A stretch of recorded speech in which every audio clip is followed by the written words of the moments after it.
Welcome to the deep dive.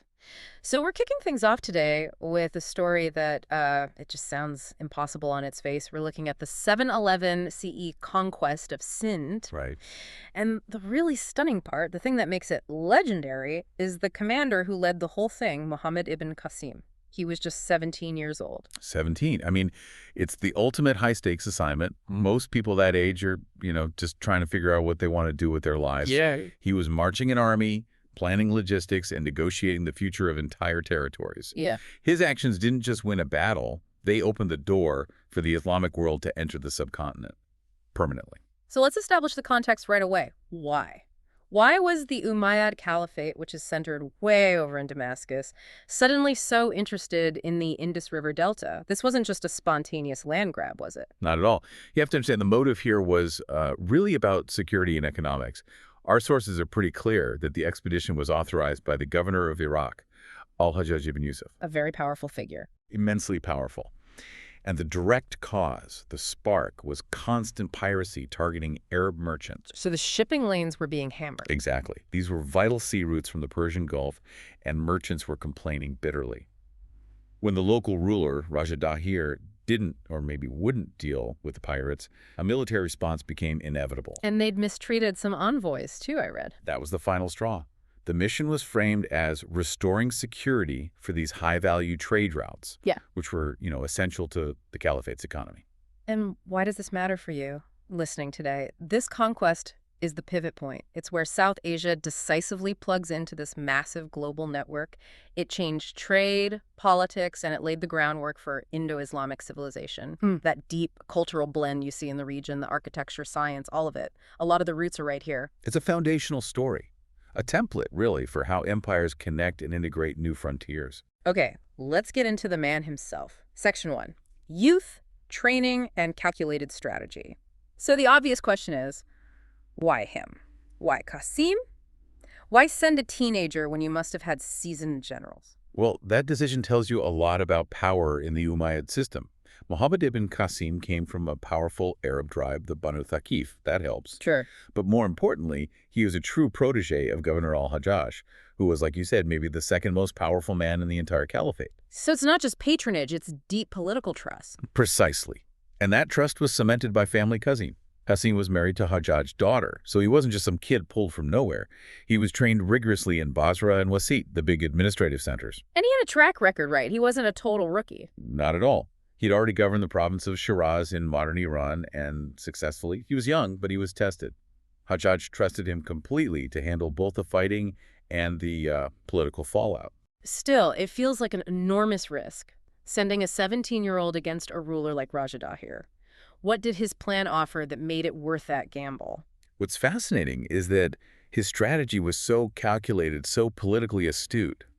It really belied his age. It was designed for maximum impact with, minimal long-term effort. Okay, so let's unpack the components of that strategy. First, you have the army itself.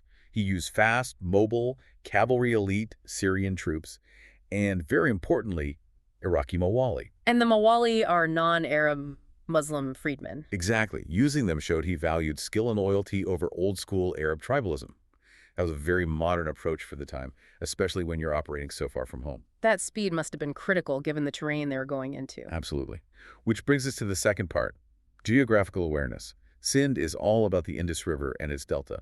It's flat, marshy, full of canals. A nightmare for heavy infantry. A total nightmare. So he used river and canal tactics, using boats, adapting his troop movements for that specific environment. It was an environment-aware campaign from the start. And what about the diplomacy you mentioned? How did that fit in? This might be the most important part. He didn't just march in and destroy everything. Before any costly siege, he would offer towns clear, pragmatic terms for surrender. A peaceful option first. Always. This political prudence allowed him to turn potential enemies into allies, or at least, passive subjects. He promised to protect existing religions and keep local elites in place. So the choice was join the Umayyad system or face a siege. That's smart. It saves troops, saves resources. It speaks to that calm command the sources talk about. It does. He was leading by integrating, not just by overwhelming. And that strategy is what allowed him to succeed where others had failed before. Okay, that strategic clarity is what got him the job. But once he's on the ground, how does he handle that challenging delta terrain? Let's move to Section 2, the campaign. What was the first critical target? The first objective had to be the port of Dabal. Capturing it was non-negotiable. The entry point. Exactly. It's the deep-water harbor that secures your sea routes and gives you a base to push inland. Qasim knew that maritime control was the key to inland success. And the siege of Dabal gives us our first real look at his style, right? Aggressive but precise. It does. The sources go into detail here. Uh-huh. Dahir's forces were dug in, but Qasim brought specialized siege equipment, including a giant catapult, a manganique. And the story about the temple flagpole. It's fantastic. There's this huge temple in Dabal with a massive flagpole, a banner on top. It was a rallying point, both spiritual and military, for the defenders. The ultimate symbolic target. Qasim saw it immediately. He told his engineers to focus the catapult only on that flagpole, and when they finally brought it down, the psychological impact on the defenders was just catastrophic. Their will broke, and the city fell. So once that gateway is secure, he has to push inland into that marshy, difficult terrain, a logistical nightmare. And this is where his environment-aware tactics really paid off. He knew heavy infantry would get bogged down, so he prioritized mounted troops and cavalry for swift movement. And he didn't go it alone. He relied on local expertise. Absolutely crucial. He teamed up with local guides, auxiliaries, people who knew the waterways and the land intimately. So he's combining military pressure with peace offers and local intel. It made the campaign incredibly rapid. Which means less destruction of the infrastructure he was planning to govern later. Precisely. So that rapid advance brings him face-to-face with Raja Dahir himself. You mentioned internal dissent earlier. How did that play out? Well, Dahir fought bravely, personally leading his troops, but his rule was already undermined. There was friction with some local Buddhist populations, and some of his own elites saw Qasim's arrival as an opportunity. He exploited the pre-existing cracks in the system. Brilliantly. The decisive moment came at the Battle of Auror. The Umayyad forces won, Dahir was killed in the battle, and his death basically shattered the central authority in Sindh. And the momentum just keeps going right along the main trade routes. It was a masterclass in seizing critical hubs. After Dabal and Auror, he took Niran, near modern Hyderabad, and then pushed way north to capture Multan in the Punjab region. Multan, the city of gold. Securing that must have instantly justified the whole expensive campaign back in Iraq. Oh, absolutely. Taking Multan gave him control over the northern land routes and the river trade. It connected the Arabian Sea directly with inland South Asia. I mean, when we talk about the first threads of globalization in this region, they trace right back here to these cities. The military conquest was a success, but now we get to the really hard part. Conquest is fast, ruling is slow. Let's shift to Section 3, administration and governance. How does a teenager manage that? This is where you see his real genius, I think. He switches from conqueror to pragmatic administrator almost overnight. He sets up a system that deliberately respects and uses the local elites under this new Islamic umbrella. So an early form of indirect rule, he's not tearing everything down. Not at all. He's trying to dismantle the political opposition without destroying the society itself. What did that look like on the ground? How did he balance the caliphate's needs with local traditions? The model was, for the 8th century, incredibly inclusive. The local Brahmin administrators, they were allowed to keep their jobs. They continued managing revenue and regional affairs just under Umayyad oversight. That is just so pragmatic. He kept the machine running with the people who built it. Exactly. They knew the customs, the land, the people. And this extended to religious tolerance. Hindus and Buddhists were classified as dhimmi-protected peoples. They could continue their worship, repair their temples. And that avoids the kind of constant rebellion that would have made the place ungovernable. It does. And it's here that the foundational tax system is established. You have the kharaj, a land tax, and the jizya, a poll tax on non-Muslims in exchange for protection and exemption from military service. And by using local administrators to collect it, he ensures the system is adapted to the local economy. Right. It's not some rigid foreign model being forced on them. It sounds incredibly forward-thinking. But was there any pushback from the caliphate? Scholars in Damascus wondering why so much power was being left in non-Muslim hands. That tension was always there in the early caliphate. But Qasim's success was the ultimate justification. The province was stable, it was bringing in huge amounts of revenue, and it was securing trade. It worked. So the result wasn't just local stability, it was this massive integration into a global network. A transformative network effect. Sindh went from being a remote frontier to a critical hub.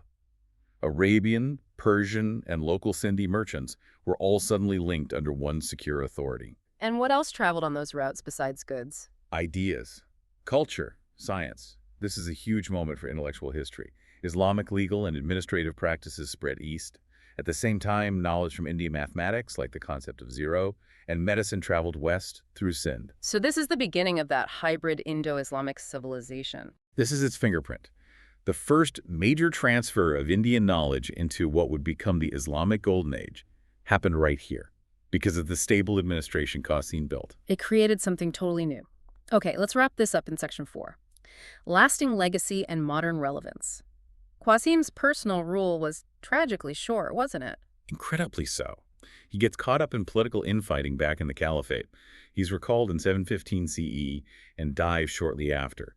He only ruled the province he conquered for about 4 years. Such a short career for someone who reshaped a subcontinent, but the foundation he laid, that lasted much longer. It was robust. The province of Sindh was established, and it endured for centuries, first under the Umayyads, then the Abbasids. The basic structure he created was sound enough to survive political storms happening far away. So if we boil it down, what are the biggest ripple effects we still see today in South Asia from his conquest? The long-term impacts are huge. First, the permanent rooting of Muslim communities in South Asia. Second, the trade links that pushed commerce and culture both east and west. And third, a model of governance that mixed local expertise with Islamic principles, a model later empires, like the Mughals, would draw on. Let's bring this full circle and pull out some final strategic lessons for you, the learner, no matter what field you're in. Okay. First, leadership and bold ideas aren't tied to age. Qasim was young, but he succeeded through planning and talent. Let's call it strategy from youth. Second, the power of context-aware tactics. He didn't fight the terrain, he used it. He used local knowledge. In any complex field, tactics that respect the ground reality will always beat brute force. And most critically, integration is longevity. Mhm. The conquest stuck because he integrated local systems and people. He ruled through pragmatic inclusion, not just coercion. So to synthesize our entire journey, this deep dive started with a local problem, piracy, and it ended with the foundation of a new civilizational model, all engineered by a teenager, all through adaptation, calculation, and a surprising amount of respect for the local framework. It's a story about vision and execution. And here's a final thought to leave you with. Just picture it for a second. Picture that 17-year-old commander. He's standing on the banks of the Indus, having just secured a subcontinent. An incredible image. So ask yourself, what bold strategic step will you take today that could echo for centuries? Remember, that strategy paired with a moral grounding matters most. And when you truly respect the systems and people you engage with, you win far more than just land.